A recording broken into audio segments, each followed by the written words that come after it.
Good morning, everyone. Give me 1 second. We'll get started.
Good morning, everyone. We're back.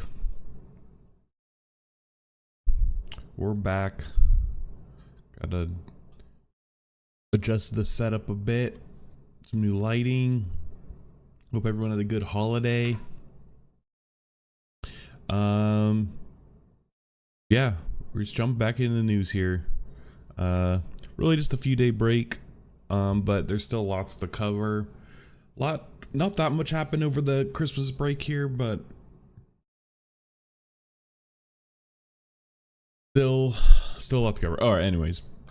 Today we're gonna take a look at some space news, a little AI news, and then some other just random tech stuff here that I've cobbled together. Let's take a look at this video first. It's only a few minutes long. It's Goldman Sachs AI predictions for 2025. Goldman Sachs did an interesting write-up that we actually covered on stream about kind of the different phases of AI, phases of beneficiaries in terms of the AI trade.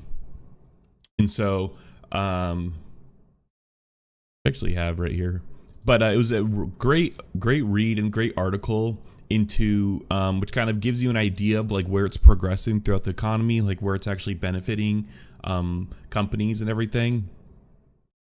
Get it real quick. Yeah, adoption. No, not that one. Yeah, this one. Yeah, right here, this AI beneficiaries, and they kind of talked about the AI trade, and it's kind of the different phases. But obviously, Nvidia and the likes of TSMC are kind of the early beneficiaries because they're making kind of the pickaxes and shovels for AI. And it's also, they compare, it says, well, AI optimism push valuations for many large tech stocks to elevated levels. The valuation of the largest 10 kind of beneficiaries, or I don't know what, yeah, the kind of the AI ones, but it pales in comparison to the tech bubble and late 2021. So I don't know, it's interesting. Anyway, so they do have interesting insight on this, and I think looking at the financials is a good way to see who will benefit, and we can kind of see the phases here. Like on phase one is just Nvidia, but I do think like TSMC and such will be in here, and then we have the infrastructure, and then it's kind of the, you know, turning the high compute into revenue, problem solving products, enabling revenue from the likes like the big tech, and then they sell it to smaller companies that enable productivity. But anyways, so let's watch this real quick, and then we'll get into the news. Intelligence, what is in store for next year? I don't know. Kate Rooney probably knows because she read the Goldman Sachs report. It's great to see you, Kate. Great to see you. Great to be here in person, guys. So I did speak to the bank's top tech executive. He shared his outlook on AI for next year. I spoke to Goldman's chief information officer, Marco Argenti, exclusively on the topic. He spent the bulk of his career at AWS, Amazon Web Services, and Nokia back in the day, now handles Goldman's AI efforts. We first talked about what happened this year. He said right now in AI, it feels like the emergence of cloud when he was at Amazon, but faster. He says he's never seen anything like this in terms of the pace of development. He said the biggest surprise this year was this tech moving beyond things like chatbots into multimodal, which is pretty much a fancy way of saying AI that generates images and video. Says, yeah, and that's one thing that we really need to remember, is that really it's only like when we talk about AI or whatever, it's really only generative AI, and even really only generative text AI. I've been kind of looking into and doing some research into kind of the adoption rates of AI in kind of corporate America, and it's hard right now to understand like kind of the different categories that are that kind of corporate America is adopting, like what they're actually being, like what value is it actually creating, like the AI products that the like bigger tech companies like Salesforce, Microsoft, like what value are they actually creating with only generative AI? You know, it's only generative AI, which I feel like it's kind of like it's just a low hanging fruit right now, and so they're trying to market and use generative AI for things that probably don't really suit it. But you know, there's been wide adoption, but the actual you know, kind of next year, like they're gonna actually have to see these companies who adopted it, like actual returns on investment, to be able to justify continuing to use and pay, you know, money for it. And like it's kind of expensive right now because we're still in the early phases of adoption. There's something called the you might have it open right here. Yeah, the technology adoption life cycle, and we're really we're kind of in this early majority phase here. We're kind of like, I would say we're like, just based off of percentages, I think McKinsey said like 40 something percent of like all enterprises, I don't know what the criteria is, adopted that. So like that would kind of put it about like halfway through the early majority. And I think that's just based off of kind of like the state and marketing and messaging from AI companies. I would say that's kind of here. We're kind of, you know, still in this early majority phase, like maybe halfway through, not even. In this late majority phase are just more conservative enterprises, more conservative corporate customers who like standardization. They don't like, you know, being experimented on, the kinks ironed out. They want all the kinks ironed out before it kind of gets to them for them to adopt it. And the laggards are people who will adopt it only when it's absolutely necessary, that they need to, whether that be for competition or just kind of the market they're in. And so it's, yeah, and this could be broken down even into different sectors and such. Like I'm sure tech companies, especially like code generation for AI, is like much further in than they are like for smaller enterprises or like, you know, non-tech enterprises, companies, corporations, whatever. But yeah, this is an interesting kind of thing here, and each of these categories could be pinned to a certain like psychographic of a person, you know, like innovators, you know, like being on the cutting edge and, you know, like high risk, early adopters, you know, they're maybe more conservative than the innovators, but still they like, you know, trying things out a little bit more, you know, so forth and so on. You can kind of pin that to that. And then you could also continue going down this. And like, I was kind of getting deep into this, but you could like here's innovators, and you could pin the certain categories to certain customer types, and depending on what the corporation wants to who they wants to target. So like if you want to target, you know, innovators, then, you know, you kind of have to, like sell through communities, like, you know, validate new possibilities or whatever it may be, you know. And so there's kind of different things to kind of unpack. And it's interesting because you could kind of put this all to a framework, and it's like pretty accurate, it seems like, I guess, just from looking, you know, reading about it, like it makes sense, I guess. So it's just kind of an interesting way to look. And there's something called the chasm, which is like emerging technologies like have a hard time passing. And arguably, I think generative AI, I think for AI right here, the chasm is actually going to be between, it's going to be somewhere in the early majority before the late majority. I don't know if there's I know that there might be like specific, variation. There might be a specific place where this chasm happens. Here. I feel like it's oh, I see. Oh, okay, interesting. He just has they have a different sectioning off for like early majority is a lot bigger than late majority in his for theirs. But I feel like this chasm is we haven't crossed it yet for AI.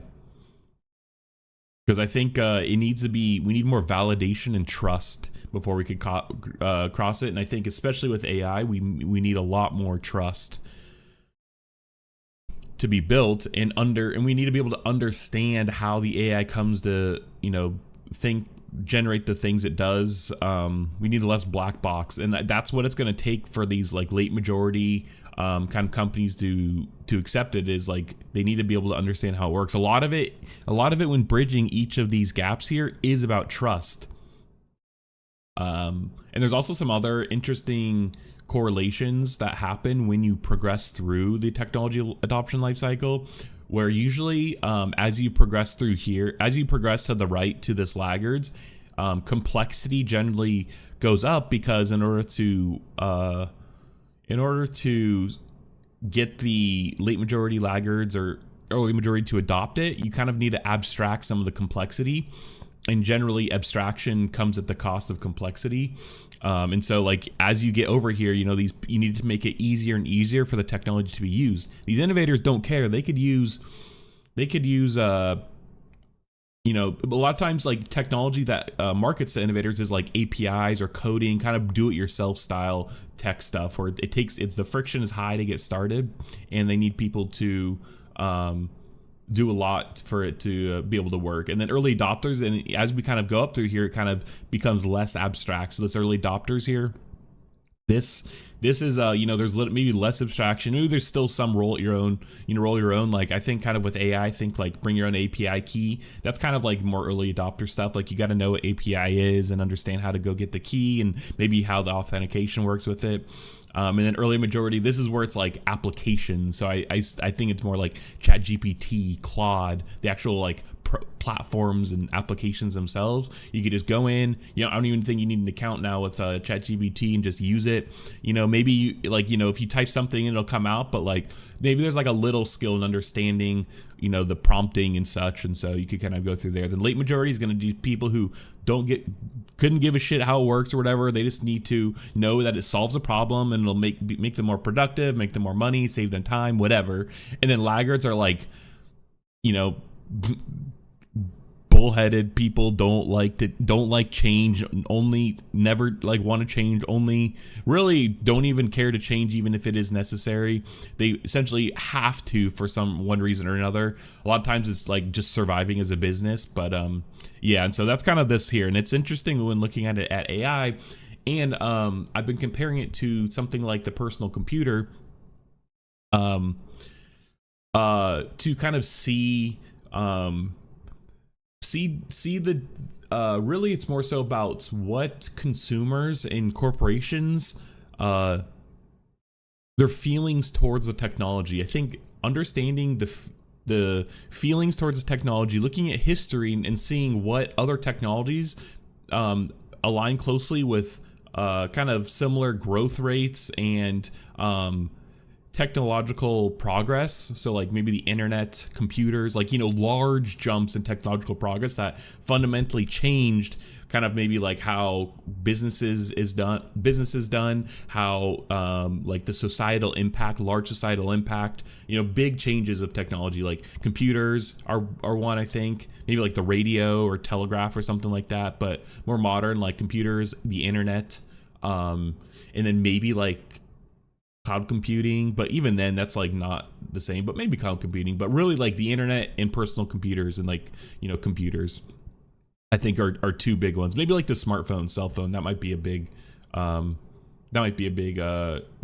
Actually, yeah, I think smartphone might be better, but like computers, but you know, it's kind of just like the next big computing device, except the internet. But yeah, anyway, so looking at those and comparing it to today, it's like, I don't know, I feel like hype is generally more, hype is felt more today because of things like the internet and like, you know, being able to communicate really quickly. Whereas back then, I have a feeling that like the hype was being sold the same way, but it just wasn't as felt by everyday people as much because there wasn't like the internet or, yeah, I guess really just the internet and smartphone, social media. I think that really helps today. So, yeah, anyways, huge tangent, but it's actually really interesting when you actually look at, compared to other emerging technologies, AI actually isn't really that unique in the sense of, I mean, it's unique in the sense that like it's causing a bunch of cascading problems in industries to be figured out, but that was kind of, or to be like expanded on, like like semiconductors, power, like data centers, compute, you know, like research, even personal devices. There's actually an article on Ars Technica about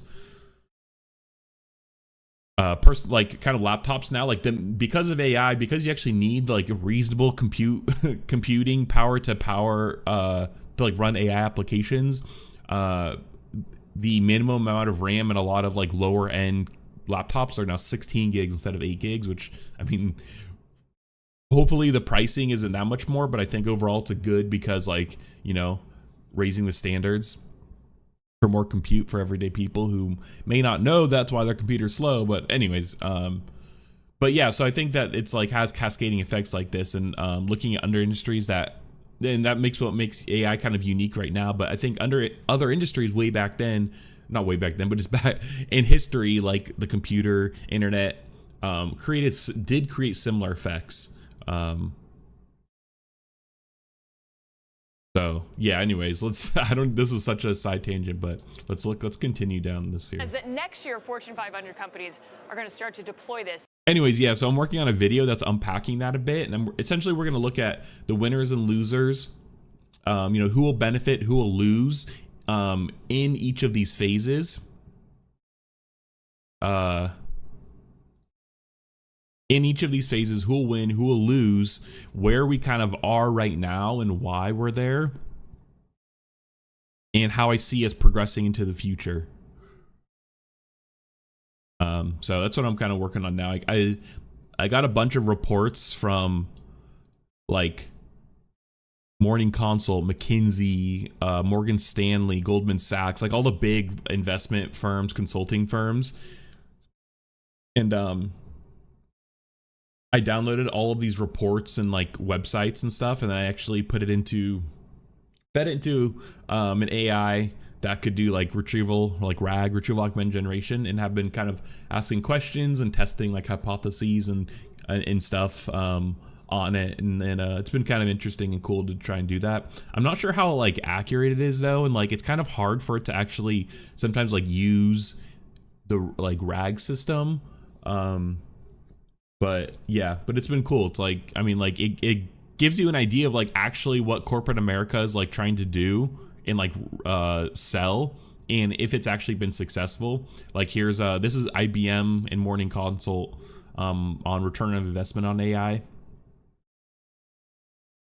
And it's like, you know, this is December 2024, like super up to date. Morning Consult, you know, big consulting firm. IBM, you know, big tech who sells to, you know, mid-market tech companies. And like, you know, just a free report here that we could read about, you know, IT, like, I don't know, service management. I don't know what the D stands for, but yeah. Oh, decision makers. If these margin of errors are +7 or -7% is kind of big.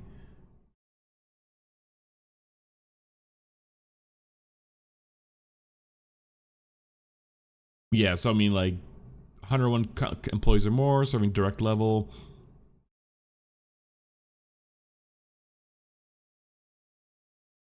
Yeah, here we go. Key findings. Companies are better on AI for the long term. Many prioritize innovation, and less than half have achieved positive. Oh, see, this is exactly what I'm talking about. Less than half have achieved positive ROI. That's crazy. But if they're betting on it for the long term, then this doesn't matter for now.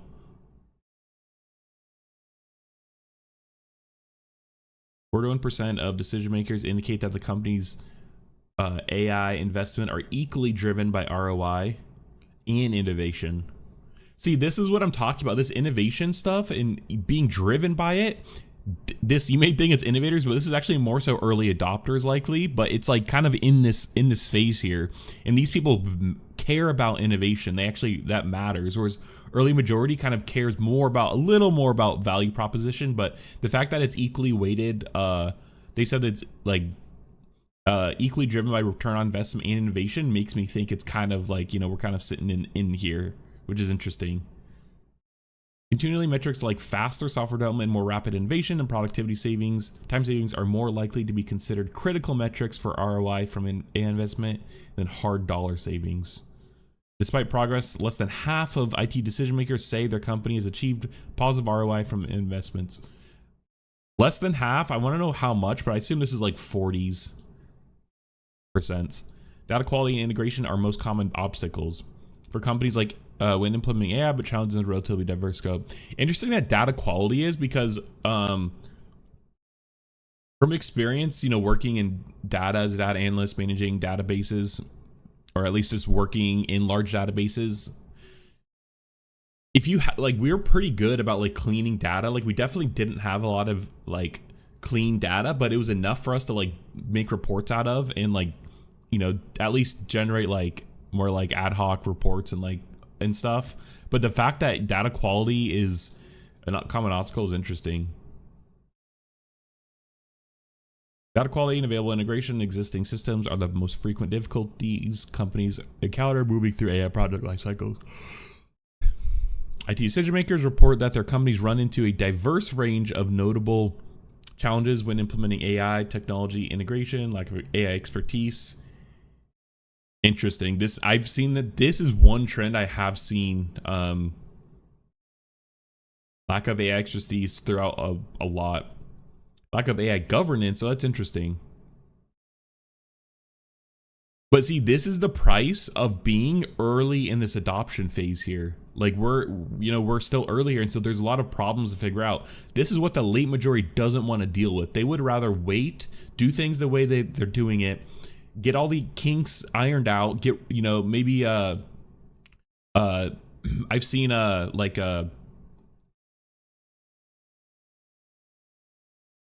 late majority be described as like waiting for regulation and standardization as a big late majority, which makes sense. But yeah, like we had oh yeah, this is like comparing it to farms.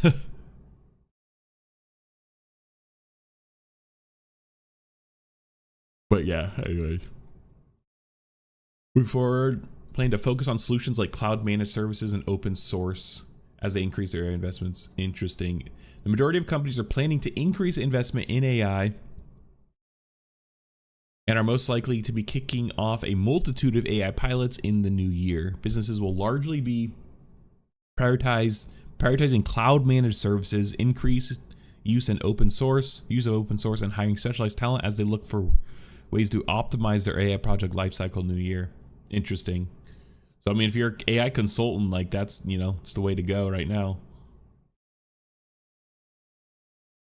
We've made significant progress executing our strategy. We've made some progress. Interesting. Companies in India and Brazil are making notable progress in their AI strategy, with the majority of decision makers reporting that their company has made significant progress in execution. Wow. Companies with over 1,000 employees are making larger strides in their AI strategy than smaller organizations. That's interesting.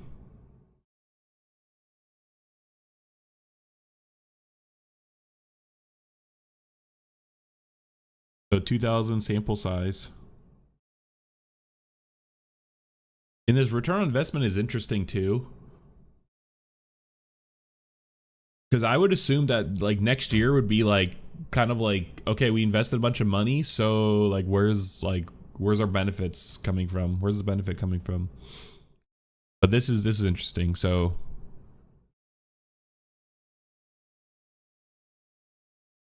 I see. So it's equal in the sense that, okay, interesting. So completely innovation driven. It's actually a lot higher than I thought. Okay, this is interesting because this almost is like the technology adoption lifecycle right here, you know, like innovation, ROI. This is interesting. Companies in Brazil and Singapore are more likely to be innovation driven when it comes to implementing AI.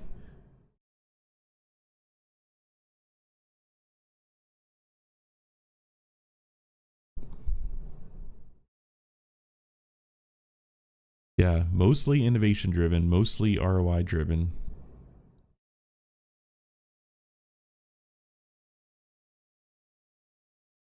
Interesting. More, oh yeah.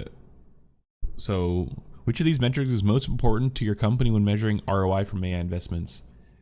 So this is interesting because yeah, this is what I was saying where it's like code. The code one seems to be like a much, like it seems to be up there. Like this is what, like it's fast software development is like for writing code. That's what I assume it to be. Yeah, see, productivity and time savings, I guess that's still a big one, but if you're not a technology driven organization, this is likely what it would be. This is broad, more rapid innovation. I don't even know what that means.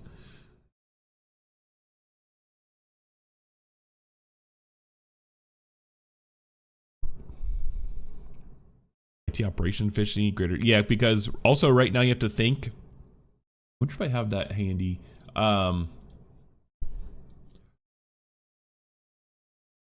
Meta and Google and everyone, like these guys are.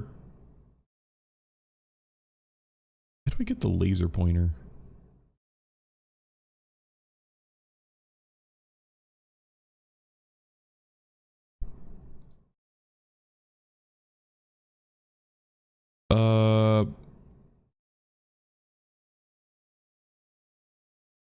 Oh, well, it doesn't matter.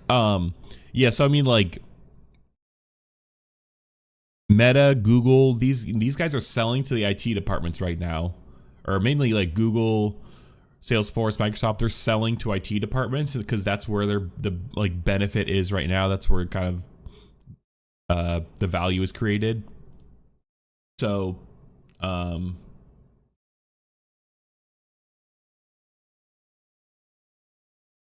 it makes sense that IT departments that we saw in our report are kind of benefiting the most right now. But okay, this is such a side tangent. I don't even care about this video anymore, honestly. Like, I don't know, just not as interesting as I thought. We'll watch it. We'll continue. That's short. Way, and it eventually We're professionals, so we'll speed what it he up. calls a new hybrid workforce with AI agents working alongside people. Okay, that was it. Yeah, AI agents. I don't even know. I think we next year is going to be a year of the agents in the sense that companies are going to start focusing on developing them more. I know Microsoft has already said that, but I've heard that those are kind of trash, and like I kind of agree, like feel like yeah, it's like kind of gimmicky right now, but I feel like it's going to be year of the agents next year, as in there's just going to be more products released that have agents, but like I don't know, implementation and such, adoption is a different question. You might think of a future of a workforce where you're going to have managers that are going to manage both human employees and AI employees. You might have the role of human capital management functions that are going to become human and machine capital functions that are going to be working on both evolving the career of humans and also evolving the career of AIs. Argenti says there will be an emergence of AI experts that have a very niche, specific type of industry knowledge. So think of banking, for example. In the case of Goldman Sachs, he's expecting major robotics breakthroughs as well. Says AI. Large model consolidation. I don't know what that means. Focus on safety, yeah. Breakthroughs in robotics, yeah. I think robotics is also alongside, like looking at it tangentially to, no, not even tangentially, but parallel to AI. They are equally kind of important. Robotics eventually being the human or the physical form of AI, likely. But there's definitely going to be consolidation in like startups. I think I said this before. I have a short about it where like, startups are going to realize that startups are going to need an exit, or they're going to need profitability next year. And like, I mean, there's just no profit. Even the biggest guys aren't being profitable because of the margins are crazy right now, which goes back to this right here. We're still in this early phase, so like it's expensive to do things, and we'll start with that bit next, because John Gruber during Fireball, notorious tech guy, kind of commented on that. But definitely consolidation in startups, or at least startups shutting down or being acquired. I think we'll see strategic acquisitions for a lot from the big tech companies, as they need to see where they have holes and gaps in their development cycle, or ways that they want to get a competitive advantage. Because right now there's really no one has any competitive advantage. The only competitive advantage is money, really, which is the case. It's a universal one, really, honestly, maybe, and computing power, like resources. GPUs, NVIDIA's H100, 200, their BG, their Blackwell ones. That's the only competitive advantage right now, I feel like, if you even could call it that. Because we're innovating so quick, we're still early in this adoption life cycle. So we're getting a lot of changes very quickly. But large model consolidation, I want to know what that means. AI safety is going to become a bigger priority on company boards, not just for regulators. And then large language model commoditization, he says we're going to see, he described it as many cars, fewer engines. The engines here being the underlying models. Yeah, that's many cars, fewer engines. That's a good analogy. But there's already only a few engines. That was the problem. So I actually think I don't think that's gonna change much. Like, I don't see OpenAI, Gemini, I don't see any of the big guys shutting down, and there's really only a few small frontier level I don't even know if I would say small. Like, there's Mistral, but like Mistral's raised money. Like, I think Mistral's good for a while, especially considering they're kind of the large EU one. XAI is not going anywhere. Google's not going anywhere. Microsoft's not going anywhere. OpenAI is not going anywhere. At least within the next year. I don't know about this large model consolidation, because there's only a few to begin with. Yeah, I don't know about that. I could see companies like OpenAI, Google, whatever, developing less models. Like, there's not going to be like 5 versions of GPT-4. There might be only like 2 or 3 versions of GPT-5 or something, or I don't know, whatever, like in that sense. But happens, the data the companies train off, he says, are going to really start to emerge as an edge, guys. Is it going to change the world now? Or because it doesn't seem like it's quite ready for prime time yet. That's one of the big predictions. I think this is also part of the AI narrative and the valuation story, that it's going to help margins at some point in order for this narrative to continue. So I think there's a lot of pressure for this to actually start to impact normal companies, not just tech companies. If that doesn't happen, I think it takes some of the air out of what's going on here. All right, well, it's going to be a fun year for you on the front lines. Kate Rooney, lovely to have you here. Yeah, and that's like tech companies are down here still most of the time. Like they take a lot more risk. They're okay to be to like try things out, and that's what they're kind of referencing, where it's like the rest of America is kind of like the latter half of early majority into late majority, arguably late majority. It's kind of like the, you know, mortgage businesses and the you know, like, I don't know, more traditional stuff, I guess, like service businesses, shit like that, I guess. But yeah, anyways, okay, let's look at this then. This video was like, I don't know, kind of worthless, honestly. There wasn't really much insight into it. Whatever. Okay, let's look at this here. OpenAI's board paraphrased, "To succeed, all we need is unimaginable sums of money."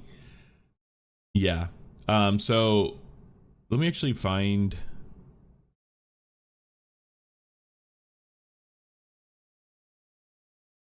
OpenAI. Did I have another? Yeah, this is it.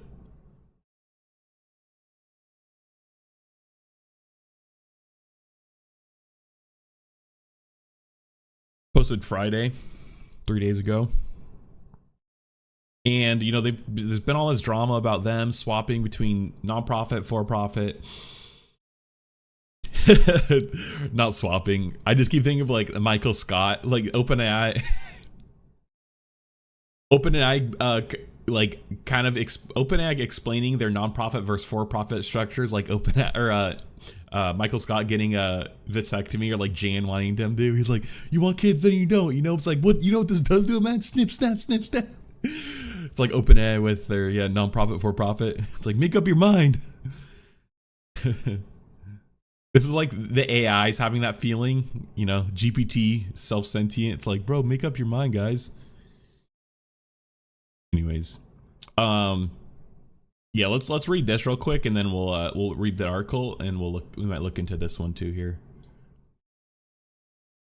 And then we're gonna look at AI and power, and then we'll look at Grand Theft Auto, because I need to cover actually stories that I put in my title. Okay. Dude, where did I go?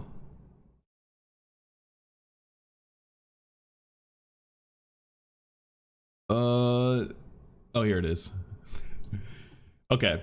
Why OpenAI's structure must evolve to advance our mission. OpenAI's board of directors is evaluating our corporate structure in order to best support the mission of ensuring artificial general intelligence benefits for all of humanity. Some ruckus outside. With 3 objectives: choose a nonprofit for-profit structure that is best for the long-term success of the mission, make the nonprofit sustainable, equip each arm to do its part. Yeah, like this is where the fact that there's like, I just don't even, it's so confusing. Because there's a similar, there's like a college that kind of got into similar trouble where like it was a split into for-profit and nonprofit, but the for-profit owned 49% of the nonprofit, and the for-profit part was a public company. And so it was just like, you know, half of the tuition would just go to this for-profit company that like owned the nonprofit one. But like, what's even the point then? Like they really only did nonprofit to like get around certain things. And so it's like, what's even the point of for-profit at that point? It's like, or the nonprofit's like, it's just being used as a, you know, tool for the for-profit company. Like that, to me, that goes against what being a nonprofit is. Anyways, we have a nonprofit and for-profit today.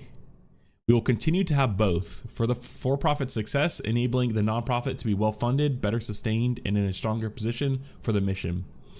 Like, to me, the nonprofit should be focusing on research, things that won't make money. Research, really just research, R&D, research and development. And then the nonprofit could publish those for anyone to use, and then OpenAI, the for-profit arm, makes products out of the published non-profit research, which then they could sell for money. I don't know. Maybe they'll explain it. We have we have a nonprofit. All right, we view the mission as the most important challenge of our time. It requires simultaneously advancing AI capabilities, safety, and positive impact in the world. In this post, we share the history of our current structure and why we think a change is necessary, and what specific change we are considering. And this is also definitely in response, like Elon Musk is suing them because, I don't know, I feel like now that he's just doing it to thwart competition, like realistically, in, you know, arguably OpenAI switching to a for-profit isn't any better, because I'm pretty sure it's like definitely capital or money related, especially due on Sam Altman's part. If not, it's power related, which is kind of the same as money, I guess. I don't know. Okay. The past. We began in 2015 as a research lab with a vision that AGI might really happen, and we wanted to help it go as well as possible. In these early days, we thought that progress relied on key ideas produced by top researchers, and that supercomputing clusters were less important. It's interesting that they called us out this early on, actually. I was like, wait, supercomputing clusters are less important? It's like, it's because it goes back to, like, they just need money. That's why. Because, like, they're essentially saying, like, back then, we didn't need, you know, entire data centers to power a single product. Like, we performed experiments ranging from the toolkits for game playing AI to robotics research and published papers. We had no products, no businesses, and no commercial revenue. Our stated goal was advancing digital intelligence in the way most likely to benefit humanity as a whole, unconstrained by a need to generate a financial return. The nonprofit structure seemed fitting, and we raised donations in various forms, including cash, $137 million, less than a third of which, and they specifically call Eden, less than a third of which was from Elon. The fact that they mentioned him by name is crazy, because this is exactly what it's about. It's about Elon suing them. And compute credits and discounts. 1.8 million from Amazon, 50 million or more from each Azure and Google Cloud. Dang. And that's how Microsoft's 49% or whatever is like mostly in compute credits. That's what they gave OpenAI, Azure compute credits. Eventually, it became clear that the most advanced AI would continuously use more and more compute, and that scaling large models was a promising path to AGI rooted in an understanding of humanity. We would need far more compute and therefore far more capital than we could obtain with donations in order to pursue our mission. Yeah, money. Present. In 2019, we became more than a lab. We also became a startup. We established that we'd have to raise on the order of $10 billion to build AGI. Bro, this is, I swear they've raised way more than this. And this is like, estimate is like, yeah, not, it's a very conservative estimate. But to be fair, like every few years, they kept estimating the amount it would take to build AGI, and it just kept going up and up. This level of capital for compute and talent meant that we need partners with investors in order to continue the nonprofit's mission. We created a bespoke structure for a for-profit controlled by the nonprofit with a capped profit share for investors and employees. For-profit controlled by the nonprofit with capped profit shares for investors and employees. I wonder why capped profit share. We intended to make significant profits to pay back shareholders who make our mission possible and have the remainder flow to the nonprofit. We've rephrased our mission to ensure that artificial general intelligence benefits all of humanity and plan to achieve it, primarily by attempting to build safe AGI and share the benefits with the world. The words and approach changed to serve the same goal, benefiting humanity. That year, the for-profit raised an initial round of $100 million, followed by $1 billion from Microsoft.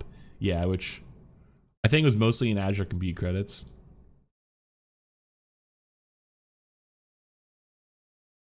Yeah, Azure AI.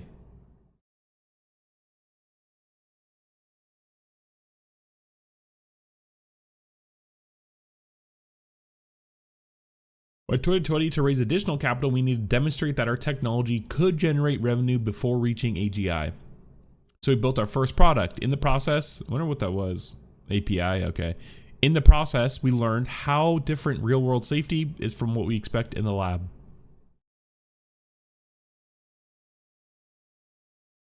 Interesting. Real-world safety is yeah. Meanwhile, we also began delivering the benefits the benefits part of our mission rather than having to wait until after achieving AGI. Interesting. Okay. In 2022, we launched ChatGPT, a product which made AI accessible to regular people and everyday life. Today, over 300 million people use it each week for productivity, learning, and more. Most of them for free. 2024, we delivered a new research paradigm with our O series models, demonstrating new reasoning capabilities at scale with thinking, compute, stacking together with compute for training. Oh, excuse me. Our impact is not just what we create ourselves, but it's how we influence others. In part due to our progress, there's vibrant competition in the space, from commercial products similar to ChatGPT to open source LLMs, and vigorous innovation on safety. This activity is only the start of an AI charged economy and shows how AI's pursuit of leadership in the field can inspire other organizations to advance the mission too. Okay, the hundreds of billions of dollars that major companies are now investing into AI development show what it will really take for OpenAI to continue pursuing the mission. We once again need to raise more capital than we'd imagined. Investors want to back us, but at this scale of capital, we need conventional equity and less structural bespokeness. Yeah, we need conventional equity because people investing are like, well, so what are we going to get? Like, when are we going to see a return on this? And the fact that they can only give so much equity probably doesn't bode well for that. The future. As we enter 2025, we'll have to become more than a lab and a startup. We have to become an enduring company. The board's objectives, as it considers, in consultation with outside legal and financial advisors, how to best structure OpenAI to advance the mission of ensuring AGI benefits all of humanity, have been choosing. Okay, so this is what they're going to do going forward. Choose a nonprofit for-profit structure that is best for the long-term success of the mission. That's what they said before. Oh, okay. These are kind of these pillars here. Our plan is to transform our existing for-profit into a Delaware public benefit corporation. Okay. I'm not sure what that means.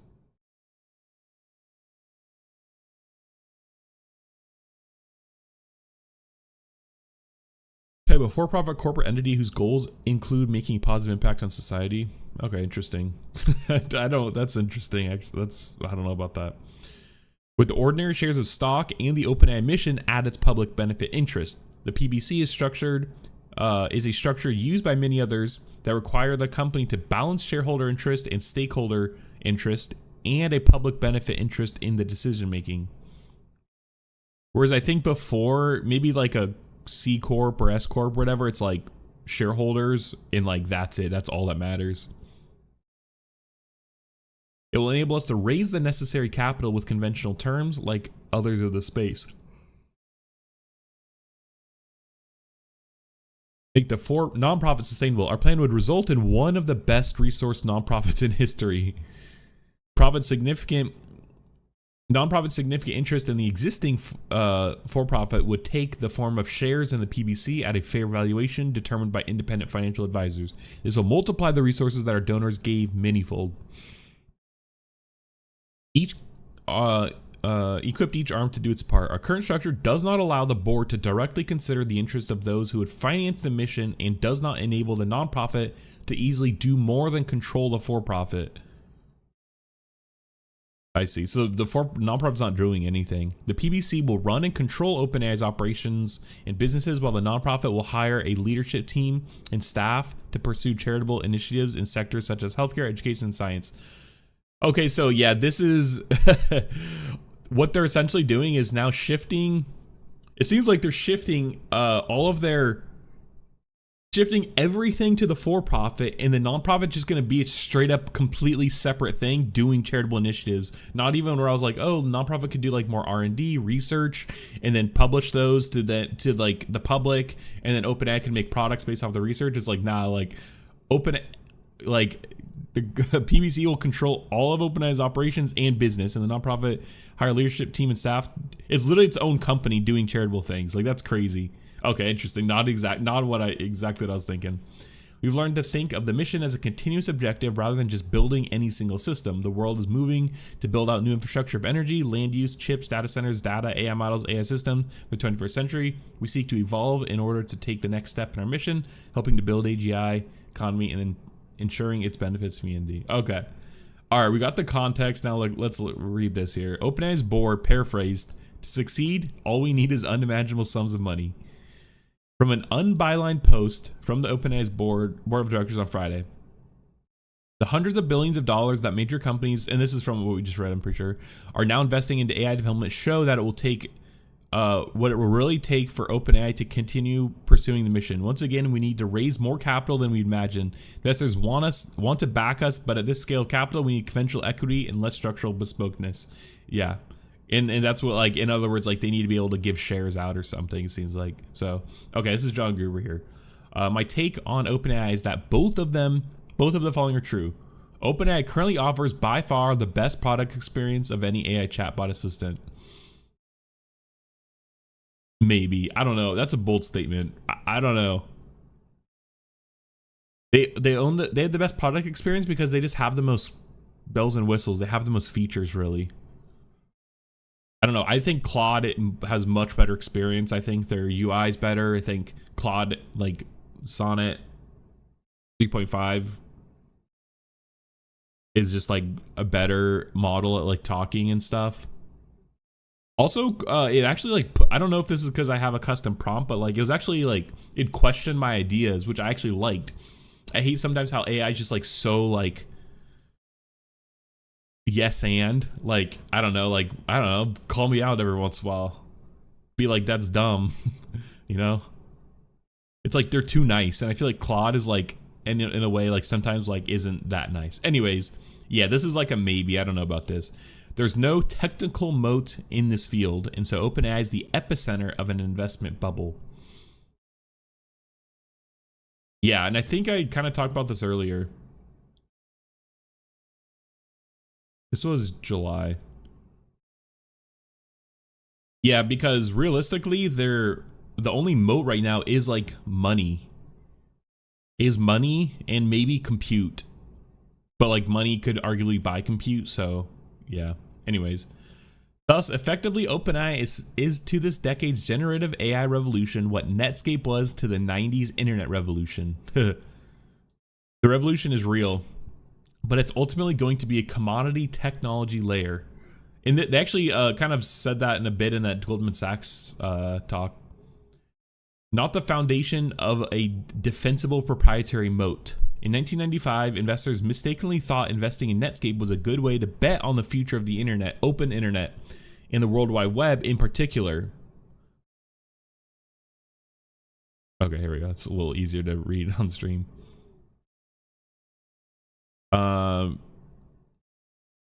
Yeah, open internet and the World Wide Web in particular. Investing in OpenAI today is a bit like that. Generative AI technology has a bright future and is transforming the world, but it's wishful thinking that the breakthrough client implementation is going to form the basis of a lasting industry titan.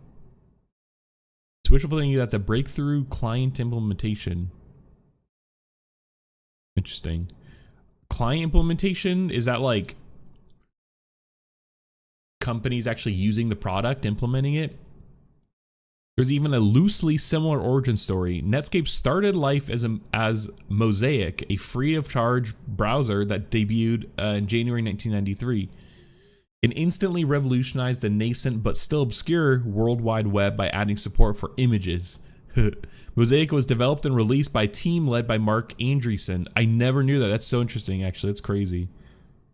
At the National Center for Supercomputing Applications. A year later, Andreessen and his team left NCSA, and with Silicon Graphics founder James Clark founded Netscape Communications Corporation, using the Mosaic browser as the foundation for Netscape Navigator. OpenAI's whole forget about this being a public benefit thing, let's make it a for-profit thing transition is very reminiscent of the Mosaic to Netscape transition. That's interesting. But this is what I'm saying, comparing it to past emerging technologies, like kind of that transformed the economy and society, like a lot is a good way, I feel like, to look at patterns of how AI could play out more. The biggest difference is that Netscape went public quickly, and that's when investment money poured in. I didn't realize Netscape was public. That's crazy. It was in 2005.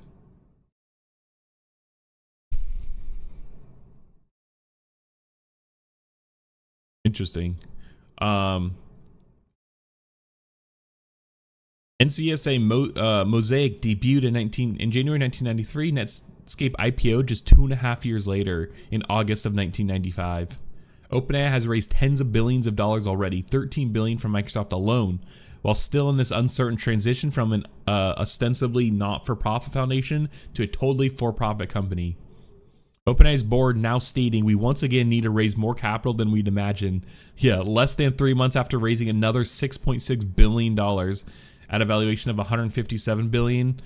Sounds so alarming, like a Ponzi scheme. An argument akin to trust us, we can maintain our lead, and all it will take is a never-ending stream of infinite investment. Yeah, just the trust us, bro. Yeah, that's interesting.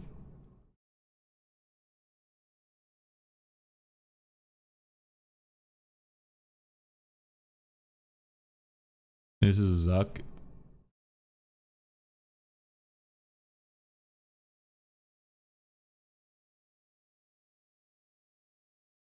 Okay.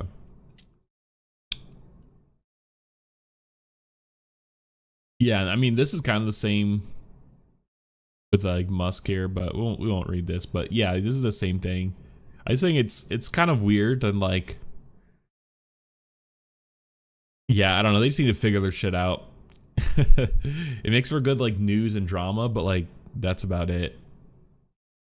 Okay, let's look at AI power, and then we'll look at New Glenn and then Grand Theft Auto. Okay.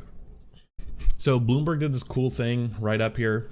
AI needs so much power, and it's making yours worse. We've talked about this on a stream here because, I mean, power, you know, think about it, just supply and demand. But, you know, when a corporation is using a lot of power, that affects consumers' demand. That affects consumer supply too, not demand. In turn, making prices go up because it increases demand. And, I mean, that's not really cool because, like, you know, I don't know, I guess we're paying for a corporation using power for, you know, and then they make money off of that. Like, I don't know, that's, to me, that doesn't seem cool. And AI, because of its, you know, intensive computing required, you know, we're seeing data centers pop up like crazy.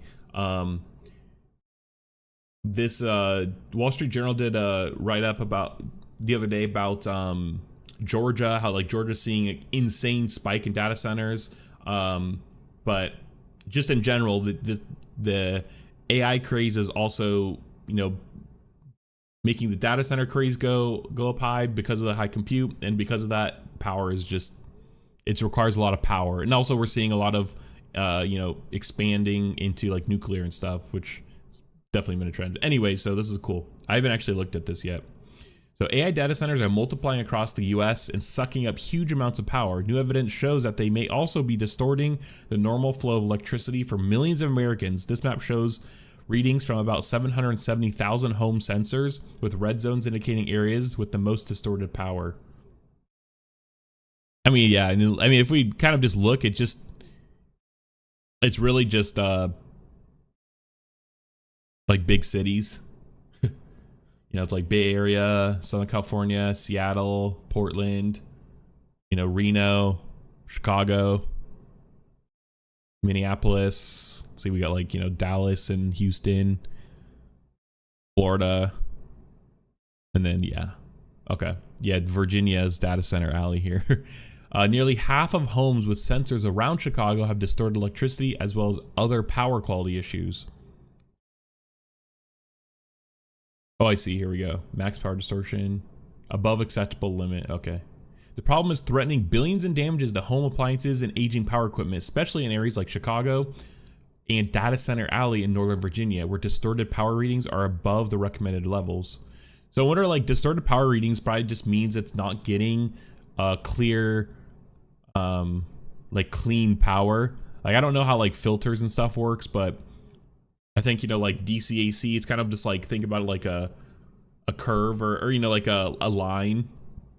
moving, and it's probably not getting like within the thresholds it needs, or inconsistent enough. It's too inconsistent. An exclusive Bloomberg analysis shows that more than 3/4 of high distorted power readings across the country are within 50 miles of significant data center activity. Obviously, I mean, not obviously, but I guess, yeah, that makes sense. While many facilities are popping up near major U.S. cities and adding stress to already fragile grids, this trend holds true in rural areas as well. Yeah, Phoenix, wow. Dallas is like the worst. Holy shit. Oh wow, Virginia, I guess the data center alley. Amazon and Google added about 400 megawatts of data center capacity around Columbus, Ohio this year, the most out of anywhere in the country. Dang. Wow, yeah.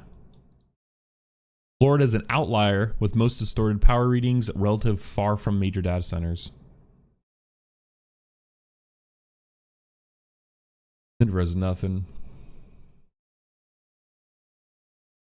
I'm surprised Seattle's like so low, but I think I wonder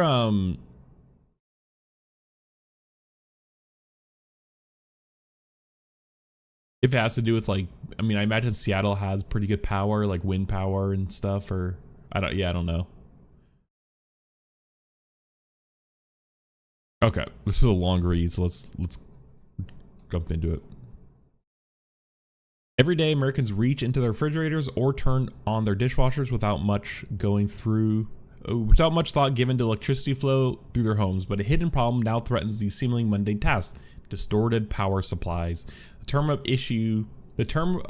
the issue is bad harmonics. It may seem a bit esoteric, but you can think of it like a static that can be heard when a speaker's volume is jacked up higher than it can handle. Yeah, and that's what I was trying to talk about earlier. Whereas like, I don't know. I feel like it's like referred in like maybe radio. It's referred to as like filtering, but like, yeah, it seems like, you know, it's like as if there's no filters, and so like, you know, exactly, the line. I was saying like the line. I thought it was more like square lines, but I think that's more for signals. But yeah, the line is not within the threshold, and this kind of causes like jitters. Electricity travels across high voltage lines in waves, and when those wave patterns deviate from what's considered ideal, it distorts the power and flows into homes. Bad harmonics can force home electronics to run hot, or even cause the motors in refrigerators and air conditioners to rattle. It's an issue that can add up to billions of dollars in total damages. What the heck? That's interesting.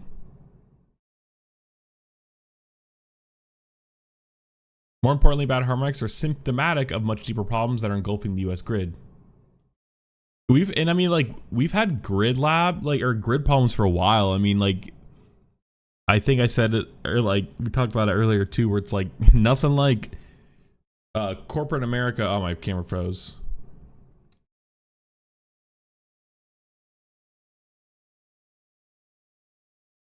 Nothing like corporate America, you know, upgrading our power grid due to them frothing at the mouth of the idea of being able to pay AI workers a fraction of what they pay humans. But, you know, I'll take it. Distorted waves are just one measure of broader power quality. When homes experience good or stable power quality, it means that the flow of electricity for lights and appliances is being delivered at an even and predictable pace. The worse power quality gets, the more the risk increases. Sudden surges or sags in electrical supplies can lead to sparks or even home fires.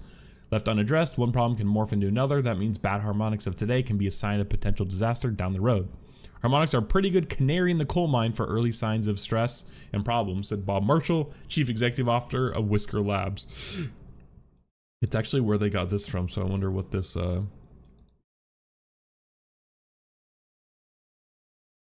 Oh, fire prevention.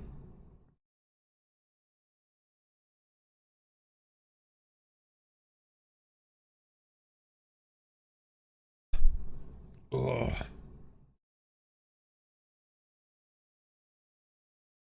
What is this? Ugh.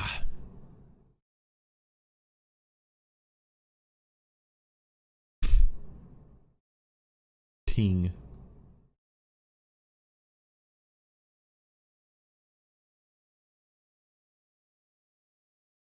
Oh, it's interesting. I wonder if it tracks like distortions. Mitigation of electrical hazards. Fire can start. Single sensor monitors an entire home's electrical system for arcs and sparks. The precursors to imminent fires. Interesting. Aggregate Ting sensors form a Ting sensor network, the largest IoT network ever. Monitor the grid. And that's how they have this data.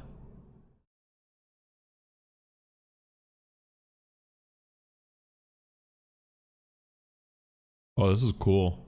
Yes, it's free.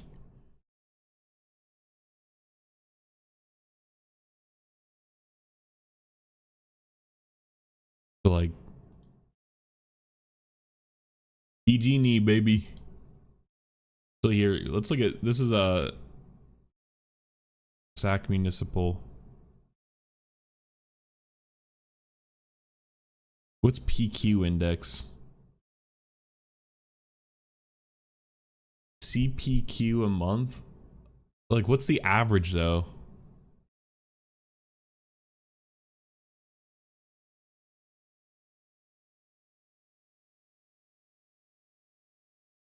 Power outages?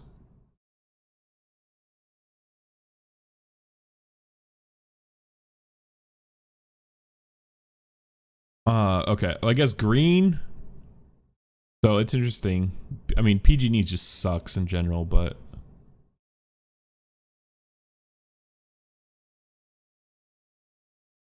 they actually don't.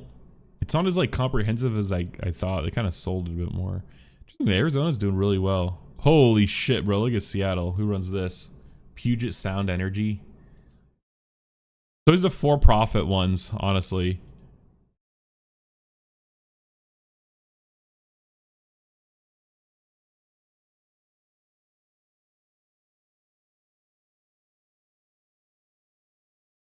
Well, the crazy surges is crazy, like. Interesting. Wonder how much these cost.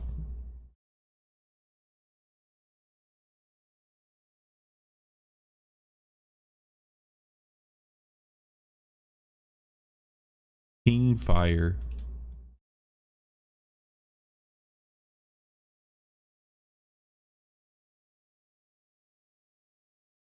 $100.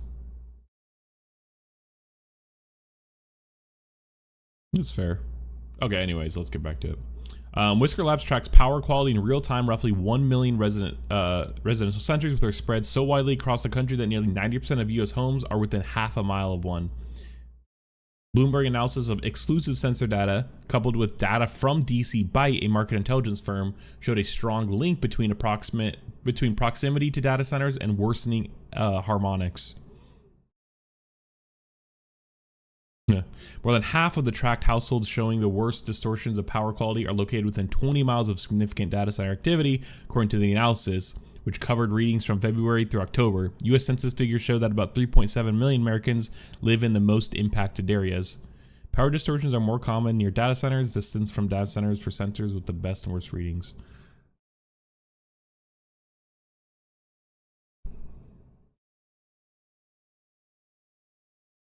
So wait, number of sensors.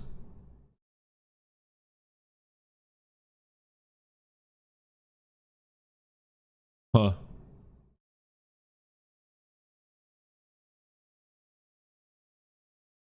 Experts have been warning for some time now about the impact data centers will have on power grids across the globe.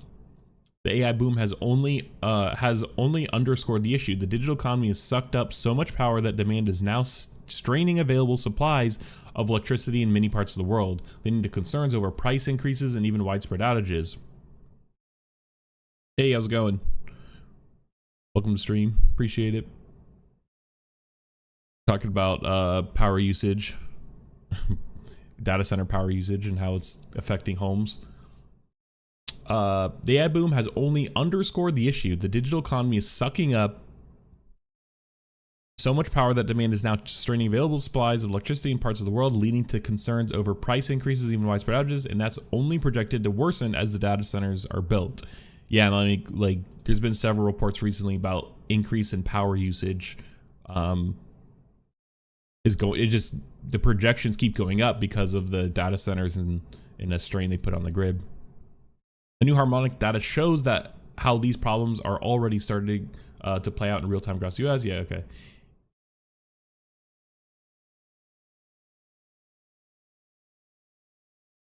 It's an issue that goes, do I play any games? Yeah. It's an issue that goes beyond just whether or not there's enough power to flip the lights on. Distortions mean that even as electricity is flowing to homes, the quality can be eroded enough to destroy appliances and increase vulnerability to electrical fires if there's a voltage surge. The poor power quality overall can also eventually lead to flickering along brownouts and blackouts. Dang. I play COD? Not really. I haven't played COD in a while. Not the like Modern Warfare, I think was probably the last one. Modern Warfare 2. But I haven't played new Blackout or the whatever the one before that was, or Black Ops. Yeah. I mean, I might get like the new one for zombies, but about it. All right, we need to understand those risks, said Hasala Dharma Wardina. Oh, jeez. No, it's all right, man. Dude, I don't know. Like, I don't know if you guys are bots or what it is, but I have someone almost every single day that starts the same exact conversation chain and asks the same exact question. They always ask. They say they follow. They ask if I play games. They talk about themselves first, like a game they like, and then they jump and ask if they do art stuff or whatever. So I'm good. Nope, I'm good here, man. No offense. You just kind of come in and like fuck up the flow of the stream, I guess. Like, we talk about something completely unrelated. So nope, I'm good. We could talk about you know, emerging technologies and tech news here on stream. So if you want to contribute to that conversation, I'd be happy to go.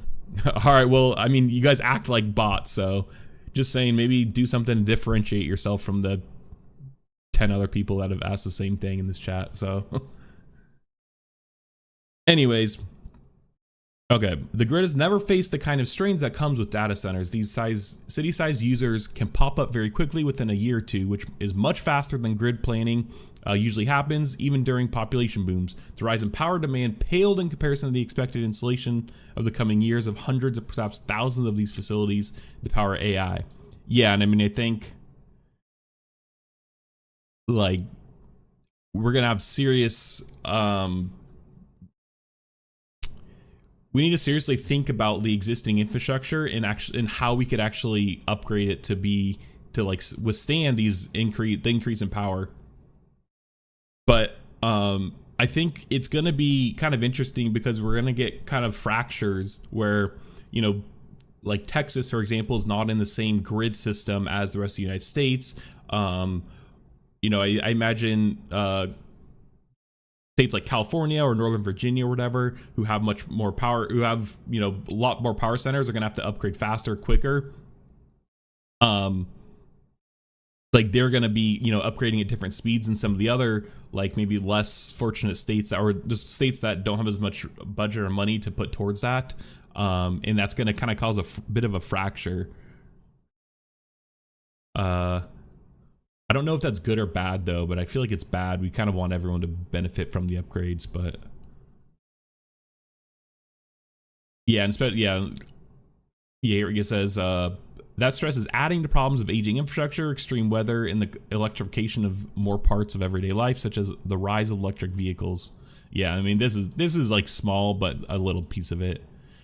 It is especially important to understand that the power system impact from AI, because it's such a big hammer on the grid. The data center is very large load. Take your house and increase that by 10,000. That's the difference between your house and data center. Yeah, and I also think though, like, we just need a few very large power generation projects, and that would sustain us for a little bit. The problem is we have to get this going now because it takes a long time for these big projects to get built.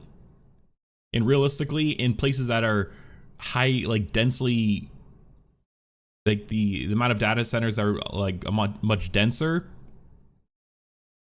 should just build like large mega projects that, you know, fund or you know, give power to all of them versus like a bunch of smaller projects individual to the each data center. The US today is by far the largest operator of data centers in the world, with Northern Virginia hubs boasting more than twice as much operational capacity as Beijing, its next biggest rival. Wow, that's crazy. I actually didn't know that. That's insane, the scale. Just Virginia. According to estimates from Bloomberg Intelligence, but other countries are racing to build out their own facilities, with growth expected in nations including Saudi Arabia, Ireland, and Malaysia, which will face their own pressure on domestic power systems. The problem in the US are compounded by the fact that not enough investment has gone into the grid to fortify coming demand boom. For decades, US power use was largely flat. Now it's about to be turbocharged. The nation's dependency of electricity surged almost 16% over the next 5 years. Yeah. More than triple the estimates from a year ago. Crazy. Driven largely by new data centers, according to a recent report by Grid Strategies, a DC-based consulting firm. The increase means that without any major improvements on the grid and power equipment, Harmonic's issues today are likely to get worse. Some of the biggest data center clusters are near big cities so that facilities can tap into larger grids and the fiber networks that are often located close to consumers for latency issues. That underscores why harmonics are often worse in urban areas. But while the effect appears to be more severe where population density is higher, Bloomberg analysis shows that even in rural areas, sensors that are closer to significant data center activities are more likely to have stored power. Dang, so it doesn't even matter whether you're near a big city or whatever. It's just the single fact that having a data center near you is crazy. Is like, it causes that is crazy. Or at least just significant data center activity. I don't know what that specifically means. Data center effect seen both in urban and rural areas.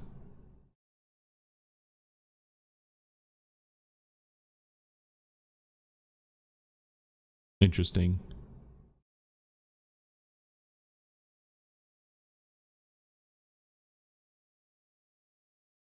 Other factors like solar energy generation and deployment of EVs and swings in industrial loads can all contribute to irregular wave patterns. Still, a Bloomberg analysis found that sensors with more distorted power weren't necessarily closer to large-scale solar installations.